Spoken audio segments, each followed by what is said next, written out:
বাউল মানে কি আমরা কি তা বুঝি? চলেন আজ বাউল নিয়ে কিছু তথ্য খুঁজি। 15 থেকে 17 শতাব্দীতে জন্ম হয়েছে বাউল প্রথা। মানুষের মাঝে তারা স্রষ্টা খোঁজে, এটাই হলো বাউল প্রথার মূল কথা। বাউলের অর্থ কি তা কতজন বাউল জানে? যে জন্য বাউলের জন্ম হলো সেটা কি তারা মানে? বাউল অর্থ উন্মুক্ত বা অন্তঃসাধারণে মগ্ন মানুষজন।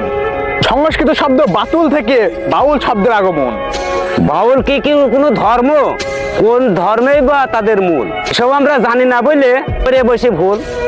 হিন্দু, বৈষ্ণব, সুফি, ইসলাম ও বৌদ্ধ সহজিয়া তন্ত্র, এই 3 ধর্ম মিলেই বাউল ধর্মের মূল মন্ত্র।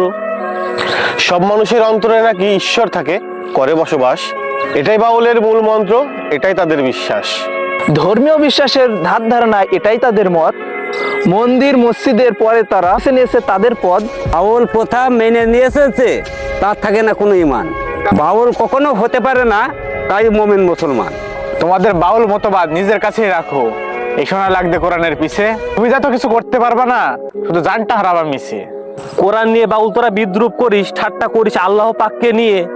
মুসলিম জাতি জেগে ওঠে যদি তোরা পালাবি কোথায় গিয়ে? পালানোর কোনো পথ পাবি না মুসলিম জাতি যদি জাগে। হাজার হাজার জুতার বাড়ি পড়বে প্রতিটা ভণ্ড বাউলের গালে। বাউল নামের ফাউল সব ধরেছে সাধুর বেশ। ভণ্ড সাধুরা ভুলে যাস না, এটা অলি আউলিয়ার দেশ। কোনো ধর্ম নিয়ে কটূক্তি করে না প্রকৃত বাউল যারা।